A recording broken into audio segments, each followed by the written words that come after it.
Thank you for listening. This is just over 10 minutes of audio to help you during this busy holiday time when it feels like there isn't enough time to do everything that we need to do. And so as a result of that, we can feel overwhelmed, stressed out, tired, anxious. And so I thought I'd just record this inspiring excerpt of text by an author called Lynne Twist. And it's all about being enough, on being enough. And so whilst I read it, I will also guide you through 2 yin poses. So if you just begin by lying on your back, you can have your knees bent. Maybe you'd like a blanket for support under the head or a pillow. And just sensing the back of your body and allowing yourself to sink into the support beneath you. So I'll read you this text in 3 parts. So just absorbing the words as you soften through the back of your body.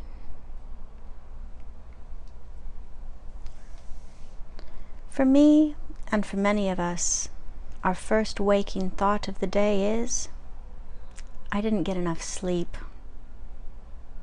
And the next thought is, I don't have enough time. And whether true or not, that thought of not enough occurs to us automatically before we even think to question or examine it. We spend most of the hours and days of our lives hearing, complaining, explaining, or worrying about what we don't have enough of. We don't have enough time. We don't have enough rest. We don't have enough exercise. We don't have enough work. We don't have enough profits. We don't have enough power. We don't have enough wilderness. We don't have enough weekends. Of course, we don't have enough money. Ever. We're not thin enough. We're not smart enough. We're not pretty enough, or fit enough, or educated, or successful enough, or rich enough. Ever. And before we even sit up in bed, before our feet even touch the floor, we're already inadequate, already behind, already losing, already lacking something. And by the time we go to bed at night, our mind races with a litany of what we didn't get, or what we didn't get done that day. And so we go to sleep, burdened by those thoughts, and wake up to that reverie of lack. So from here, just bringing your knees in gently towards your chest, and allowing the knees to fall to the right side of your body. So you're setting up a little twist, a little reclining twist. And then your left shoulder blade seeks the floor or seeks the ground. And so just softening here into the twist. And I read you the middle section of this text.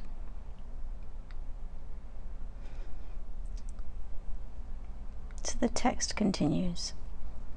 This mantra of not enough carries the day and becomes a kind of default setting for our thinking about everything, from the cash in our pocket to the people we love or the value of our own lives.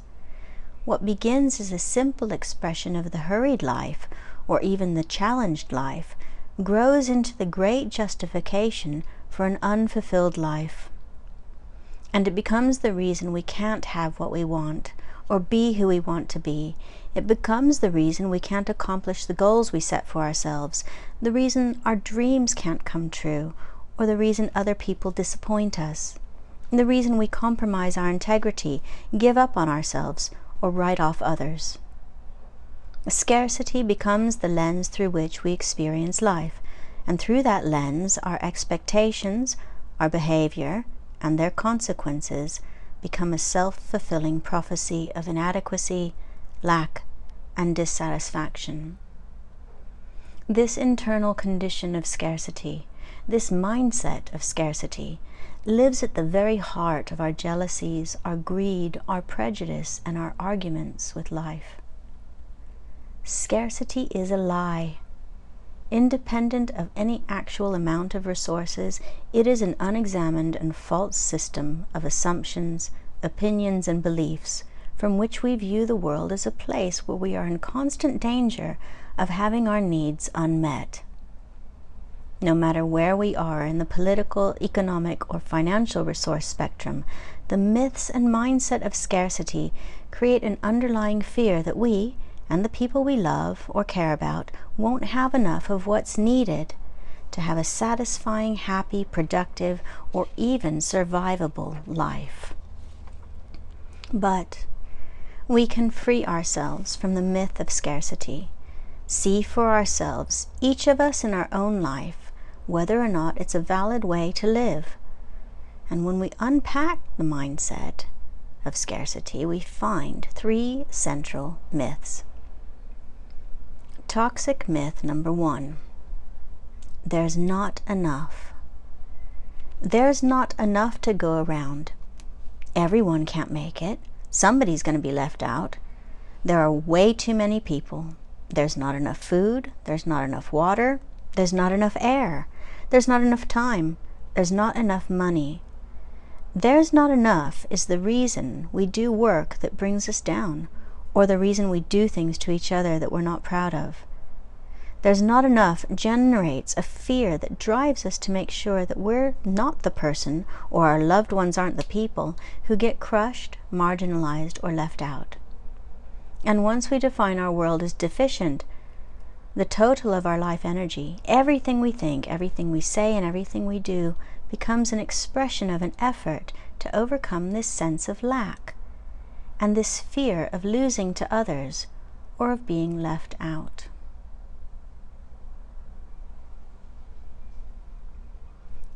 So from here, very gently drawing the knees back to center and just resting on midline.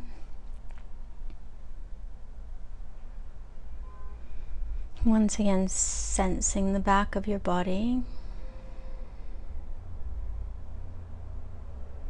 Taking a few breaths here just to notice any differences between right and left sides.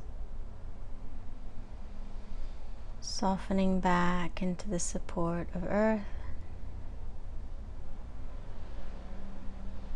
And then when you're ready, bringing your knees back in towards your chest. And this time letting the knees fall to the left. So knees falling left. Setting up the twist on that other side, and the right shoulder blade seeks the floor or ground. And then softening into all that support behind you. And I'll read you toxic myth number 2.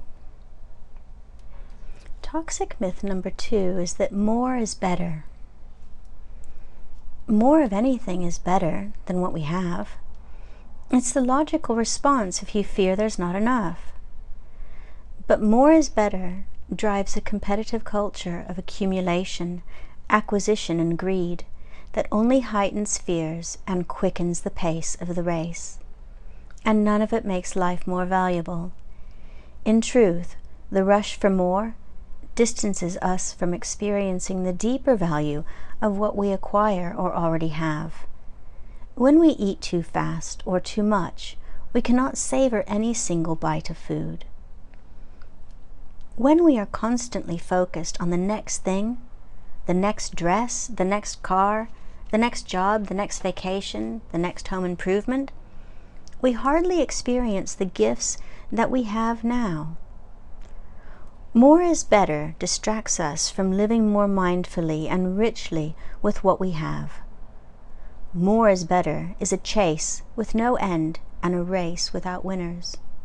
It's like a hamster wheel that we hop onto and get going and then forget how to stop And eventually the chase for more becomes an addictive exercise. And as with any addiction, it's almost impossible to stop when you're in its grip. But no matter how far you go, or how fast, or how many other people you pass up, you can't win. In the mindset of scarcity, even too much is not enough. Even those who have plenty cannot quit the chase of more is better. No matter what our circumstances, it demands our attention, it zaps our energy, and erodes our opportunities for fulfillment. And when we buy into the promise that more is better, we can never arrive, because wherever we are, it is not enough, because more is always better. People who follow that credo, whether consciously or unconsciously, which is all of us to some degree, are doomed to a life that is never fulfilled. We lose the capacity to reach a destination, so even those who have plenty in this scarcity culture cannot quit the chase. The unquestioned, unchecked drive for more fuels an unsustainable economy, culture, and way of being that has failed us by blocking our access to the deeper, more meaningful aspects of our lives and ourselves. Toxic myth number 3. That's just the way it is. That's just the way it is, and there's no way out. There's not enough to go around. More is definitely better, and the people who have more are always people other than us. It's not fair, but we better play the game because that's just the way it is. And it's a hopeless, helpless, unequal, unfair world where you can never get out of this trap. That's just the way it is another myth, but it's probably the one with the most grip because you can always make a case for it. When something has always been a certain way, and tradition, assumptions, or habits make it resistant to change, then it seems logical, even commonsensical, that the way it is the way it will stay. This is when and where the blindness, the numbness, the trance, and underneath it all, the resignation of scarcity sets in. Resignation makes us feel hopeless, helpless, and cynical.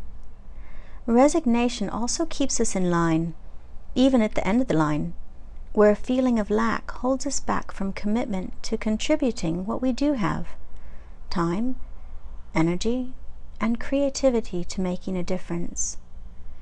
Resignation keeps us from questioning how much we'll compromise ourselves or exploit others for money, a job, a career, a relationship, or a business opportunity.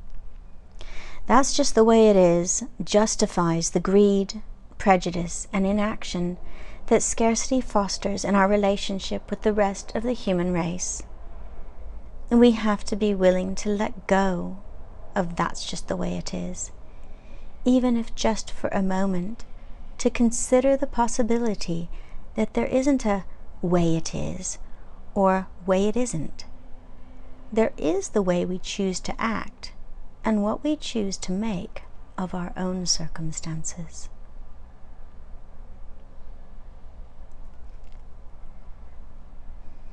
So from here, very gently, bringing your knees back to center,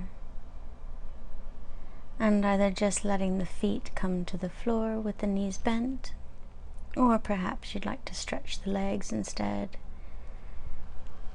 Just breathing there, resting through the back of the body.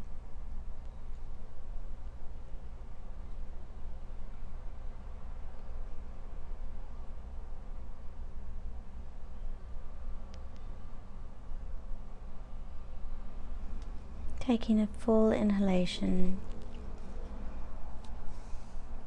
and a complete exhalation. So filling and emptying the lungs. Just here, just breathing. And feel free to stay as long as you like. Thank you for listening.